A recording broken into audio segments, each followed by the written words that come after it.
নমস্কার, welcome to our channel Bengali homestead life. আবার একটা নতুন ভিডিও নিয়ে আপনাদের সামনে। আর এই ভিডিওটা একটু এক্সাইটিং, কারণ এটা ছিল আমার একটা দাদার বিয়ের ভিডিও। আর আমরা রেডি হয়ে আমরা এখন বেরোচ্ছি। ও তালা মারছে আর তারপর আমরা বেরিয়ে যাব। আমরা গতকালও গেছিলাম, গতকাল গিয়ে তারপর গঙ্গা নেমন্তন্ন করে এসেছি। গঙ্গা নেমন্তন্ন করে এসে আজ সকালে আবার রেডি হয়ে গেলাম বিয়ে বাড়িতে। তার আগে অনেকবার ফোন করে গেছে যে তাড়াতাড়ি আয়, হলুদ কোটা হচ্ছে। তো আমরা একটু পুজো করে বাড়িতে কাজ টাজ করে বেরোতে আর কি দেরি হয়ে যায়। তো তার জন্য আমরা তাড়াহুড়া করে বেরোই, গিয়ে দেখি যে হলুদ কোটা শেষে আমরা তারপর একটু পিঁড়িতে আঠা লাগানো এই যে কাগজ সেট করি, যেটাকে হয়। আর এখানে এতটা গরম ছিল ওই দিন, মানে দিদিদের সবার একদম মানে অবস্থা খারাপ, এত গরমে কিন্তু এনজয়মেন্টের কোনো কমতি নেই। মানে সবাই এই গরমে ঘেমে যাচ্ছে, ফ্যানের সামনে দাঁড়াচ্ছে, আবার গিয়েও নেচে দিচ্ছে, মানে এরকম। আর বাজনা ছিল সাথে। এটা বাজনাটা কোথায় হয় জানি না, কিন্তু আমাদের আমাদের উত্তরবঙ্গের সাইডে এদিকে হয়, উত্তরে আর কি। তো বেশ মজা হয়। এই যে অলরেডি এখন আমরা যাচ্ছি জল সইতে। মানে আমাদের জল সওয়াটা হয় এবার একটু দুপুরবেলা, এটা আমাদের নর্থের সাইডে হয়। মানে যেহেতু আমরা মানে জানি না কী বিষয়, কিন্তু আমাদের এদিকে হয়। আমি কলকাতার সাইডে যে দেখেছি বা ওই দিককার সাইডে ভোরবেলায় জলসয়, কিন্তু আমাদের এদিকে দুপুরবেলা জলসয়। মানে ভোরবেলা অধিবাস হয়ে যাওয়ার পর তারপর নান্দিমুখ হয়ে যাওয়ার পর তারপর হলুদ কোটা হয়, হলুদ কোটার পর তারপর আমরা বেরোই জল সইতে। তো সেটাই এখানে হচ্ছিল। আর পিছনে বাজছিল বাজনা, তার সাথে সাথে একদম উদাম নাচ, মানে যাকে বলে একদম পাগল পাড়া নাচ। মানে প্রচণ্ড নাচ হয়েছে। আমি দেখে ভিডিও করছিলাম, কারণ আমি একটু নাচছিলাম আর কি। যাই হোক, তো এখানে যে যার বিয়ে আর কি, তার কথা একটু বলি। মানে সাগরদা, মানে ওর নিজের বলতে কেউ নেই, আছে কিন্তু অনেক দূরে থাকে। আর সবথেকে বড় কথা যেটা, ওর বাবা মা কেউ নেই। মানে ও এখানে একাই থাকে। উনি SC/ST অফিসার রায়গঞ্জের। তো ওনার একজন ভাই আছে, উনি শিলিগুড়িতে থাকে, শিলিগুড়িতে কিছু একটা চাকরি করছে আই থিঙ্ক, সরকারি। তো ওনার পরীক্ষা ছিল, তাই জন্য উনি বিয়ের দিন সকাল আসতে পারেননি। উনি এসেছিলেন একদম বিয়ের দিন রাত্রে, মানে একদম বরযাত্রী চলে গেছি আমরা সবাই, তারপর এসেছিলো এখানে আর কি। তো যাই হোক, আর যে আত্মীয় স্বজনরা ছিল তারা অনেকটা বেলা করে আসে। মানে প্রায় ধরুন যে গায়ে হলুদ হয়ে যায় বা স্নান হয়ে যায় দাদার, পরিষ্কার হয়ে যায়, তারপর একদম এসে ওরা বাড়িতে ঢোকে। তো এসেই খাওয়া দাওয়া করে আবার রেডি হয়ে রীতিমতো ওরা বরযাত্রী যায়। তো এখানে চলছে এখন জল সওয়া। মানে এই জলটা কেন কাটে আমি জানি না, এটা সবার বিয়েতে আই থিঙ্ক থাকে। তো এবার জল সওয়া চলছে। যেহেতু দাদার নিজস্ব কেউ নেই, তার জন্য এখানে দিদি সব কাজ করছে, আর দিদির মা কাজ করছিল মায়ের কাজটা। তো এখানে জেঠি নামতে পারছিল না, জেঠির শরীর খুবই খারাপ, তার জন্য যে দিদি এসে নদী থেকে জলটা নিয়ে গেল। আর এই যে বাজনাবাটি, আর তার সাথে আমাদের একটু নাচানাচি আর জল শুয়ে বাড়ি ফেরা। তো যথেষ্ট গরম ছিল, মানে এতটাই গরম ছিল যে বলার মতো না। তার মধ্যেই একটু সাজগোজ আমাদের ম্যাডাম, মানে সে তো শাস্তি চাইছিল না, আমি জোর করে সাজিয়েছি। তো এরপর বাড়িতে আসার পর আমরা শুরু করি দাদার স্নান। আপনারা একটু দেখতে পাবেন হয়তো যে এখানে ঠিকমতো লোক দাঁড়ানোর লোক নেই, মানে 5 জন এও লাগে, কিন্তু এখানে 5 জন এও নেই। মানে খুব চাপেই ছিল ব্যাপারটা, মানে কেউ আসছে কেউ যাচ্ছে এরকম। মানে দাদা একদম বাড়িতে একাই পুরোপুরি। আর তার সাথে মানে এখানে যারা ছিল সবাই তার নিজের কেউ না, যারা নিজের ছিল তারা এই স্নান হয়ে গেছে তারপরেই তারা ঢোকে, মানে পুরো কমপ্লিট কাজ, তারপর তারা ঢোকে। তো যাই হোক, এখানে এবার সুতো বাঁধা চলছে, যেটা হয় এটা আই থিঙ্ক বাঙালদের, মানে ও দেশীয় যারা বাঙাল তারা এই নিয়মটা থাকে, কিন্তু আমরা তো এই দেশীয়, আমরা ঘটি। তো যাই হোক, আমাদের এই নিয়মগুলো নেই, আমাদের বিয়ের নিয়ম একদমই আলাদা, যেটা আমার বিয়েতেও হয়েছিল। আর এখানে স্নান চলছে, স্নানের পরে তারপর গায়ে হলুদ নিয়ে আমরা যাবো এবার মেয়ের বাড়ি। মানে মেয়ের বাড়ি যাওয়াতেও খুব এক্সাইটিং ব্যাপার ছিল। আর তার উপরে এই ক্যামেরাম্যানরা, মানে আপনার এই কলসিটা ধরে থাকতে জেঠি দিদি বৌদি সবার হাত ব্যথা হয়ে গেছিলো, কিন্তু ওদের ছবি তোলা শেষ হচ্ছে না। একটু করে জল ঢালছে, লাস্টে ঢেলে একদম ফেলে দিয়েছে গোটা জলটা মাথার মধ্যে, এরকম একটা হয়েছিল।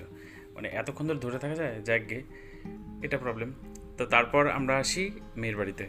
তো মেয়ের বাড়িতে এসে আমরা আসি আমরা গায়ে হলুদ দিতে, যেটা হয় আর কি, ছেলের বাড়ির গায়ে হলুদ মেয়ের বাড়িতে। তো সেটা দিতে আসি, গায়ে হলুদ দিতে এসে আমরা এখানে মণ্ডপ রেডি হচ্ছে, মানে এখনও হয়নি হয়তো বা, এরপরে হবে। আর এই যে বিয়ের কোণে মানে সাগরদার বউ। তো তারপর ওখানে আমরা কিছুক্ষণ বসি, ওনারা আমাদেরকে টিফিন দেয়, তারপর কোল্ড ড্রিঙ্কস দেয়, কফি দেয়, সেগুলো খেয়ে দিয়ে তারপর আমরা কিছু কথা টথা বললে তারপর সেখান থেকে বেরিয়ে যাই। আর তারপর একদম সাথে সাথে গিয়ে বসে পড়ি রেডি হতে, কারণ সন্ধ্যাবেলা আবার আসতে হতো বিয়েতে, তো তাই জন্য বসে পড়ি। আর এখানে চলছে এবার বরণ, কারণ আমরা চলে এসে তারপর সেখানে রেডি হয়ে দাদাকে একটু রেডি করে দিলাম, রেডি করে দিয়ে তারপর এখানে চলছিল বরণ। আর এই সময়টায় এখানে কোনো বৃষ্টি নেই, কিন্তু মেয়ের বাড়ির সামনে এত বৃষ্টি হয়েছিল যে বাড়ির সামনে পুরো বন্যা বা কাদা হয়ে গেছিলো একদম। তো যাকে মেয়ের বাড়িতে গিয়ে খুব প্রবলেমই হয়েছিল, কারণ এতটা বৃষ্টি হয়েছিল। ওখানে একটু গ্রামে বাড়ি যেহেতু, তো রাস্তাঘাটে প্রচণ্ড জল আর কাদায় ভর্তি হয়ে যায়। তো তার জন্য যেতে একটু দেরি হয়ে গেছিলো, আর অনেকটাই রাত হয়ে গেছিলো যেতে, মানে এই কাদা বৃষ্টির জন্য। তো সেই মতো করেই আর কি যাওয়া। আর এখানে চলছিল বরণ, জেঠি যেহেতু মায়ের কাজ করেছে তাই জন্য জেঠি সবটা করছিল, যেটা নিয়ম আর কি, যে দুধ খাওয়ানো, হাতে দুধ ঢালা বা এই মিষ্টি খাওয়ানো, বরণ করা, আর কি যেগুলো নিয়ম থাকে, মানে কি সব বলা থাকে, কথা বলা। তো ওদের নিয়ম আছে যে এভাবে ঘেরে নিয়ে কাজটা, কাপড় দিয়ে ঘেরে কাজটা করা, যাতে কেউ না দেখে, মায়ের কাজটা মাই করবে আর কি। তো আমি তো ওগুলো কথা শুনিনি বা ক্যামেরাম্যানরা শোনেনি, ওপর দিয়ে কাপড়ের ওপর দিয়ে মোবাইল বা ক্যামেরা নিয়ে আমরা সেখানে ক্যামেরা করছিলাম। যাক গিয়ে, এটা আমরা বাঙালি তো এটা হবেই। তো তারপরেই আমরা আসি, যেহেতু আপনাদেরকে বললাম যে অনেকটা কাদা ছিল, তো সেখানে আর জামাই বরণ করার সময় ভিডিও করতে পারিনি, প্রচণ্ড কাদা ছিল। মানে একটা করে গাড়ি যাচ্ছে, গেটের সামনে দাঁড়াচ্ছে, সব লোকজন ঢুকে যাচ্ছে, আবার একটা গাড়ি পাস হচ্ছে, আবার একটা গাড়ি গিয়ে দাঁড়াচ্ছে, তারপর লোকজন ঢুকে যাচ্ছে, তারপর গাড়ি পাস হচ্ছে, এইভাবে করতে করতে অনেকটাই দেরি হয়। তো আমাদের গাড়িটা যেহেতু পিছনে ছিল, তো বড় অনেকক্ষণ আগে নেমেই বাড়িতে ঢুকে গেছিলো, তো আমরা সেই ভিডিওটা করতেই পারিনি। তো বাড়িতে আসার সাথে সাথেই তারপর শুরু হয় বিয়ে পর্ব। মানে প্রথমে মেয়ের আশীর্বাদ হয়, তারপর শুরু হয় বিয়ে। এবার এখানে চলছে কি বলে এটাকে যেন, শুভদৃষ্টি, এটা আর কি হয়ে থাকে। তো এখানে কি একটা নিয়ম দেখলাম জানি না, বরের সামনে একটা কাঁচা বাঁশ গেড়ে দিয়েছে, বর নাকি সেটাকে ধরে দাঁড়িয়ে থাকবে, আর মেয়ের চারিদিক দিয়ে ঘুরে এসে খই ছিটাবে, আর এদিক দিয়ে বউও খই ছিটাবে। তো এটা একটা নিয়ম ছিল, খুব এক্সাইটিং ব্যাপার ছিল এইটা, জানি না কি। তো খুব সবাই বেশ মজা করছিল বিষয়টা নিয়ে, কারণ এরকম তো কোনোদিন দেখেনি যে সামনে একটা কাঁচা বাঁশ গেড়ে দিয়েছে আর জামাই সেটাকে ধরে দাঁড়িয়েছে। তো এখানে এসে পেছন দেখলে ধাক্কা মারছিল, আপনারা হয়তো দেখতে পাবেন আমাকে, আমি ওখানে একটা খয়েরি কালারের পাঞ্জাবি পরে দাঁড়িয়েছি দাদাকে সাপোর্ট করার জন্য। মানে ওইদিকে দাদা ছিল, এদিকে আমি ছিলাম, মানে দাদা বলতে দিদির বর। আর ওরা ঘুরে এসে না নতুন বরকে শুধু ধাক্কা মারছে, কেন যে এটা ওদের নিয়ম বলে নতুন জামাইকে ধাক্কা মারা, তাই জন্য সামনে একটা বাস দিয়ে দেয় যাতে ওটা সাপোর্ট পায়। না কিসের কোনো নিয়ম আছে হয়তো, সেটা করে ওরা, জানি না আমি অত। তো এই যে এখন এই এসে খই ছোড়া হচ্ছে, মানে ছেলে মেয়েকে খই ছুড়বে, মেয়ে ছেলেকে খই ছুড়বে, মানে কাঠটা কোথায় গিয়ে লাগে সেটাই। তো একবার একটু বরের যে খই ছোড়ার স্টাইলটা একটু প্লিজ একটু দেখবেন আপনারা, মানে কীভাবে খই ছুড়ছে। এখানে অনেকবারই হলো, এবার দেখুন শুধু কীভাবে মানে খই ছোড়াটা চলছে, মানে একটা এক্সাইটিংই ব্যাপার মানে এখানে চলছিল। যাকে তো সবাই একটু হাসছিল, আর দাদা খুব ফানি, একটু বেশ কম কথাই বলে কিন্তু বেশ ফানি। এবার দেখুন শুধু, এই দেখুন কী করে দিল খইটা সবাই হাসছিল। তো যাকে এখানে একটা এদের প্রবলেম হয়েছিল যে এরা যেহেতু গ্রামে বাড়ি, তো গ্রামে বাড়িতে না এটা হয় না কি যে ছেলের বাড়ি থেকে বাজনা নিয়ে যায়, তো এখানে না বাজনা নিয়ে যাওয়া হয়নি, কারণ ওরা আগে থেকে বলে দেয়নি। আর তারপর গিয়ে এই বিয়েটা পুরো বাজনা ছাড়াই হয়েছিল, কিন্তু বাসি বিয়েটা আবার বাজনা দিয়ে হয়েছিল। তো বাসি বিয়ের ভিডিওটা আপনাদেরকে পরের একটা ভ্লগে দেখাবো, মানে পরের ভ্লগটাতে দেখাবো। এখানে শুধুমাত্র সাজি বিয়ে থাকবে, ব্যাস আর কিছু না। তো যাকে এবার এখানে সব ওই খই ছোড়াছড়ি চলছে, এরপরে হবে হয়তো মালা বদল। তো মালা বদলের সময় আবার এখন সেই বাসটাকে উঠিয়ে নেবে, তারপরে না কি থাকবে জানি না, তারপর সেখানে মানে মালা বদল হবে। এটা কী রিচুয়ালস কীভাবে হচ্ছিল কোনো এক্সাইটিং, এই যে এখানে দেখুন এবার মালা বদল। আমরা আসার অনেকটা পরেই টিফিনটা দেয়। তো যাকে আর বেশ রাতও হয়ে গেছিলো, মানে আমাদের যেতে হতে এমনিতে রাত, তারপরে অনেকটা রাত, তারপরে এখানে দেয় টিফিন, আর আমরা এদিকে টিফিন খাচ্ছিলাম আর এদিকে মালা বদল দেখছিলাম। আর এদিকে দেখুন কী পরিস্থিতি, কোথায় উঠিয়েছে একবার। দাদা তো এমনিতে লম্বা, দাদাকে কেউ আর করতে পারছে না, মানে যারা পিড়ি ধরেছিল তারাই ছোট হয়ে গেছে, দাদা এত লম্বা। তো যতই উপরে উঠাচ্ছে ওই এক হাত দিয়েই পরিয়ে দিচ্ছে। আর তারপরে এখানে তো ক্যামেরাম্যান আবার শুরু হয়ে গেছে আপনার ওই ফটোশ্যুট করতে, তো সেটাই এখানে চলছিল, মালা ধরে রাখছে। তো যারা ধরেছিল পিড়ি তারাই বিরক্ত হয়ে গেছে, বলছে এতক্ষণ ধরে দাঁড়িয়ে আছি, কি ছবি তুলে যাচ্ছে তখন থেকে, মানে একটা এরকম হচ্ছিল আর কি। যাকে তো অতটা সিরিয়াস নেওয়ার কিছু নেই বিয়েবাড়িতে এগুলো হবেই, এটা একটা সাধারণ ব্যাপার। তো সামনে থেকে বিয়েগুলো দেখতে বেশ ভালো লাগছিলো। আমরা না অনেক দিন পরে এরকম একটা নিজস্ব বিয়ে পেলাম, মানে যেখানে আমি প্রথম থেকে শেষ অবধি ছিলাম, মানে আমরা ছিলাম আর কি। তো এই যে সবটাই দিদির জন্য। দিদি যেহেতু মাস্তুতো দিদির বিয়ে, এই যে পাশে দিদি দাঁড়িয়ে আছে আপনি দেখতে পাচ্ছেন, তো ওই দিদির ভাইয়ের বিয়ে।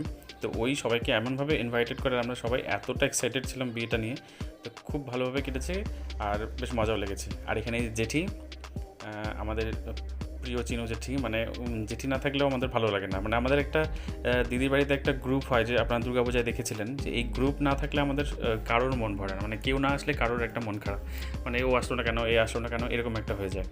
তো এখানে আমরা সবাই মিলে বসে পড়েছি। এখানে শুভদা আসেনি, মানে জেঠির ছেলে শুভদা আসেনি, বরযাত্রী আমরাই এসেছিলাম। আর দিদিরা এই টেবিলে, এখানে দিদির বোন আর দিদির দিদি আর জামাইবাবু, এখানে জেঠি, আমি আর আমার ম্যাডাম মানে বসেছিলাম খেতে। তো এখানে পরপর সব খাবারগুলো আসছিল।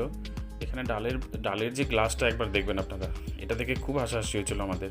ডালের গ্লাসটা মানে কী একটা অদ্ভুত টাইপের গ্লাস, যাক গিয়ে। তো এখানে বেশ ভালোই খাবার ছিল, মানে যেহেতু একদমই গ্রামের বিয়ে আর একটু নর্মাল ফ্যামিলি, তো যাই হোক তার জন্য খুব ভালো আইটেম করেছিল আর বেশ ভালোভাবে খাওয়াও গেছে। মানে প্রথমে দিল বেগুনি, ভাত, ডাল, যেমনটা হয় আর কি, চচ্চড়ি, লাউ চিংড়ি, বাটা মাছের সর্ষে বাটা, আর মাছ, কাতলা মাছের কালিয়া। তো এগুলোই ছিল, আর সাথে ছিল চাটনি, দই মিষ্টি, ব্যাস এতটুকুই। মানে বেশ ভালো হয়েছিল।